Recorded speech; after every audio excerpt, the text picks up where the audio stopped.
United Kingdom English Translation Introduction. I pay the highest respect, equal to my life, to the Triple Gem. I pay homage with reverence and worship to the Venerable One and express my highest respect to all listeners. PARAMATHA Dhamma. Part 1. I have explained about the mind sattva that arises and ceases, serving as a condition for subsequent sattas to arise continuously up to the determining consciousness Vadapana sattva. This sattva has the function of determining whether the next sattva will be unwholesome akusala or wholesome kusala based on karma performed in the past. This unwholesome or wholesome sattva arises consecutively 7 times. The final sattva ceases, serving as a condition for the next registering consciousness tadaramana to receive the object. The bhavinga sattva is cut off, the mind door process manadvara occurs, and the body rupa ceases when the sattva has arisen 17 times. What I have described here is one of the 6 types of thought processes vithi. I will pause here for now. I believe many of you have doubts. Some may have questions, while others may not. Therefore, I will explain about sattva, consciousness, cetasika, mental factors, and rupa matter for better understanding. Paramatha Dhamma refers to ultimate realities that truly exist. Everything else is merely conventional designations for communication and classification. In the world, there are only 121 types of sattva, 52 cetasikas, and 28 rupas including external rupa. Please note that internal rupa refers to the matter within our body, while external rupa refers to other beings and nature outside ourselves. Every object, big or small, consists of 13 rupas, the 8 inseparable rupas avanibhoga rupa, along with the 4 characteristics lakkhana rupa and space akasa. Sattva and cetasika arise and cease together. Sattva only knows the object aramana and nothing else. Cetasika also knows the object like sattva, but it reacts according to its individual nature. Therefore, anger, love, hatred, stinginess, etc., are functions of cetasika, which we mistakenly identify as self. As for how the 5 sense consciousnesses arise, I have already explained. The eye consciousness, ear consciousness, nose consciousness, tongue consciousness, and body consciousness are resultant sattas, vipaka sattva, that arise. Their cessation serves as a cause and condition for the next sattva to receive the object, and so on, until the investigating consciousness, santirana sattva, arises. This cessation becomes a cause and condition for the determining consciousness, vadapana sattva, to judge the object as unwholesome or wholesome. This sattva then arises and ceases 7 times within the jivana process, which produces kamic results for the future. Thus, resultant consciousness vipaka sattva arises first, serving as a cause and condition for unwholesome or wholesome sattva to arise, which in turn becomes a condition for future resultant consciousness. So, in brief, vipaka is the cause and condition for the existence of unwholesome or wholesome sattva, and unwholesome wholesome sattva is the cause and condition for future vipaka. It can be said that vipaka is the cause and condition for kama, and kama is the cause and condition for vipaka, cycling endlessly without a beginning or an end. At this point, no being or person is seen, only causes and conditions are observed. Unwholesome and wholesome actions are kama. From one life to the next, only vipaka, the result of past kama, continues. In this life, vipaka serves as a cause and condition for performing good or bad kama, which then becomes a cause and condition for future vipaka. Therefore, the law of kama and its fruit operates accordingly. Everything we experience in this life is solely the result of past unwholesome.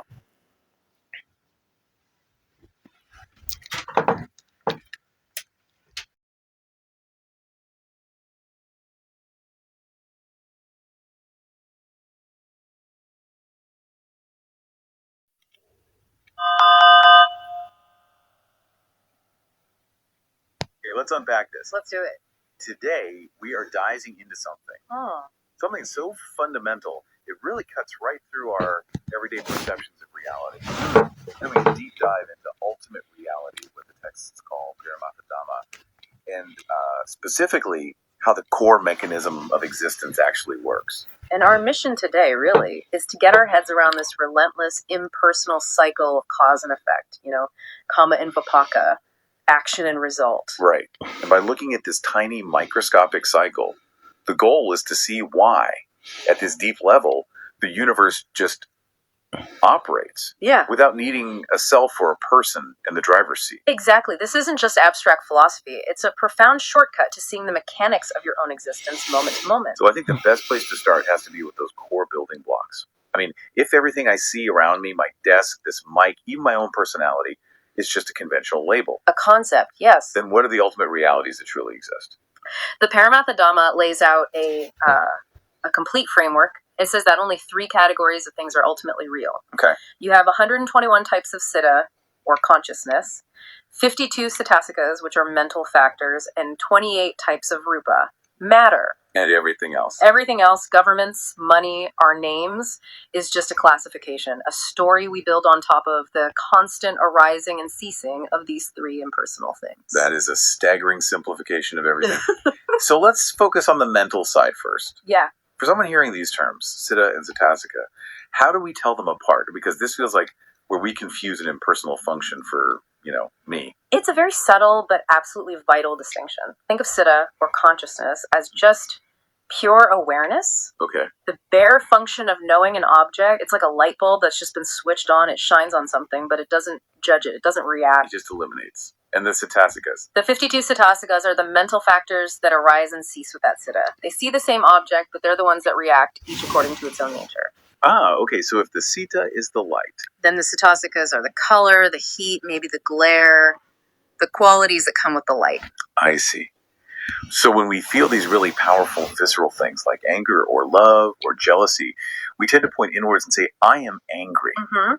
But what's really happening is that a specific citasika has arisen, conditioned by the light of citta. Exactly. They are impersonal functions that we grasp onto and mistakenly label as the core of a self. Hatred is just the function of the dosa citasika. Attachment is the function of the lobha citasika. None of them are a static, unchanging you. Now, to ground this, let's quickly touch on rupa, or matter.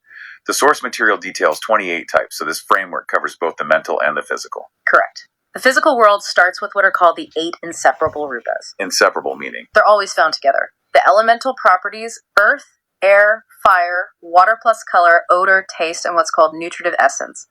These 8 are in every single physical thing, living or not, and they arise and cease together at the same time. The sources have this great paradoxical example to explain that.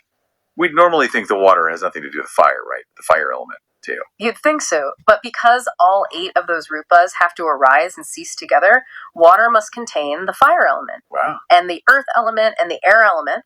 It's just that the water element, Apo, is so dominant that the others are basically invisible to our normal perception. And on top of those basics, you have the sense organs themselves. Eyes, ears, nose. Yes, the derived matter, which means the very tools we use to perceive the world are also just part of this ultimate reality, constantly arising and ceasing. Okay, that sets the scene perfectly. We have these building blocks, citta, citasika, rupa, all flashing in and out of existence. So if everything is so impermanent, how does the machine actually move? How does it all seem so continuous? And that's where it gets really interesting. This is where we get to the core mechanism, the engine that runs faster than we can possibly imagine. The cycle of vipaka leading to kama, which in turn leads to future vipaka. This is the endless flow. Okay, so let's break down a single mental moment. This can get technical, but it's important. So, I open my eyes, I see a red car. What happens first? That moment of seeing is passive. It's the instant arising of what's called a resultant consciousness, a vipakatita. The result. Always. The 5 sense consciousnesses, seeing, hearing, smelling, tasting, touching, are always vipaka. They are the result of past wholesome or unwholesome actions ripening in this very moment. So the input from the world is always a result of my past. The vipakatita then arises and immediately ceases, which sets the condition for what comes next. Yes, the thought process continues until we hit a kind of switch. And that switch is? It's a consciousness known as the Vatapanacitta, the determining consciousness. This is the critical moment. It takes the input, the fact of the red car, and it sort of determines the object for the mind to focus on. It's the pivot from just receiving data to making a choice about it. And that pivot into choice.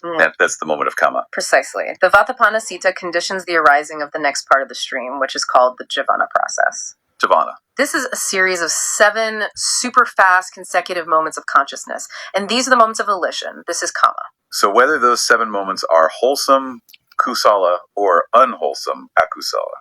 Depends entirely on your intention, on your reaction to the object that was just determined. So it's like a high-speed assembly line. The input seeing the car is the result of past kama, the vipaka. Right. The moment I react, wow, I love that color, which is wholesome, or ugh, that driver's way too close, which is unwholesome. That 7-moment flash is the present comma. And that comma plants the seed for a future result. That analogy holds up perfectly. The texts make it very clear.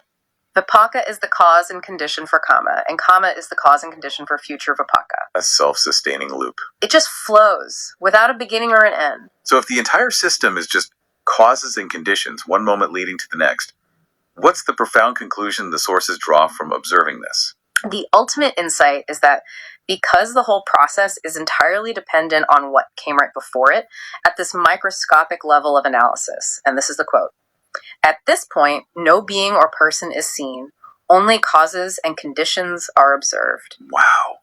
The self just dissolves under that kind of scrutiny. It does. That is extremely powerful. It means that what I call me is just this series of conditioned moments. Yeah. And this is still happening even across lifetimes, right? Yes. From one life to the next, there's no soul or entity that transfers over. Only the result of past karma continues, the vipaka, which then serves as the condition for new karma in this life. Like lighting one candle from another. Exactly. The flame continues, but no substance has actually moved from one to the other. Okay, let's pull back from the microscopic. Yeah. What does this cycling impersonal reality mean for you in your daily life? I mean, if it's all just cause and condition, why should I care if I have a good day or a bad day? Where does it hit home? The relevance is absolute. Because the texts teach that everything you experience, pleasant, painful, neutral, is solely the result of your own past akusala or kusala karma ripening. The happiness and the suffering are our own creation, just playing out now. That's it. It completely reframes that feeling of injustice when bad things happen. Right. It forces you to shift from asking, why is this happening to me? To asking, what condition has ripened to produce this result? And the examples of this vipaka ripening are, well, they're constant. All day, every day. Can you give us some tangible examples? Of course. A conflict with a coworker isn't just a personality clash. At its root, it's vipaka ripening. Stumbling over a stone, suddenly getting sick after a meal, even a surprise financial gain. These are all results of past actions playing out. The process is always churning out results. And the sources even mention some extreme examples which really underscore the power of these past actions. They do. They say that a really powerful, unwholesome past karma can ripen in sudden, devastating ways. Like what? Like being hit by a falling roof tile out of nowhere. Or, as one text notes, being struck by a stray bullet that was meant for someone else, leading to death. That's intense. It is. But the point is that these aren't random, arbitrary acts of fate. They're the impartial, mechanical ripening of a cause that was established a long, long time ago. What's almost terrifying, in a way, is how subtle this whole process is. We're constantly wading through these results, and at the same time, creating new causes. It's happening right now as we speak. We're always experiencing vipaka, the input, and based on our reaction to it, those 7 moments of jhana, we're performing new karma. And we don't even see it. Because the arising and ceasing is just too subtle. So we stay convinced that there's a solid me in here who is being acted upon, rather than seeing we are the process itself. So if we step back one last time and look at this whole endless cycle, where does it lead us? What's the universal truth here? It connects everything back to that universal formula, anicca, dukkha, and anatta. Impermanence, unsatisfactoriness, and non-self. Right. The mechanical rule of causality proves the first truth, anicca. How so? Well, since we've established that all these ultimate realities depend on causes, the rule is simple. All dhammas arise and cease. If it arises, it must cease. They're conditioned, so they have to be impermanent. And that constant impermanence leads directly to the second one, dukkha, unsatisfactoriness. If you look closely, any pleasure we feel is so short-lived, it arises, it peaks, and it vanishes, and can so quickly turn to pain. We crave stability in things that are fundamentally dissolving moment by moment. That clash is inherently stressful, it's unsatisfactory. And finally, the big one, the conclusion from this whole analysis of kama and vipaka, non-self anatta. Since this entire universe of experience arises from purely impersonal causes and conditions, from vipaka conditioning kama, which conditions more vipaka, and it has no creator, no master, no static agent in control. It's non-self. It's just flow. I remember the text using the water cycle as an analogy for this. It's a perfect illustration. Ocean water is hit by the sun's heat, that's a condition. It becomes water vapor, another condition. That forms clouds, then rain, then rivers, which flow back to the ocean. An unending self-regulating loop. Defined by, this exists, so that exists. And that flow proves that all the parts, the sense doors, the mental process, have distinct functions. There's no single enduring being doing it all. That's a powerful and clarifying summary. The deepest look at reality shows this continuous, beginningless flow of impersonal causes and effects. And understanding that process is what dissolves the illusion. Is a final provocative thought for you to carry forward. We talked about rupa, matter, at the start. Mm-hmm. The source material mentions that certain other beings, devas, spirits, also possess these physical and mental aggregates, but we can't see them. Now the reason is because their form, their rupa, has a predominant portion of the air element, making them invisible to our senses, which are tuned to denser matter. So it raises this huge question. If consciousness is just a conditioned function, and a lot of the matter that conditions our world is invisible to us, how much of reality is just slipping past our perception? It's a humbling thought. The text concludes, Yeah. knowing ourselves clearly by dissecting Siddha and Satasika is the only way to really know the world clearly. A worthwhile thought indeed. Until the next deep dive, keep questioning the nature of your own vipaka and kama.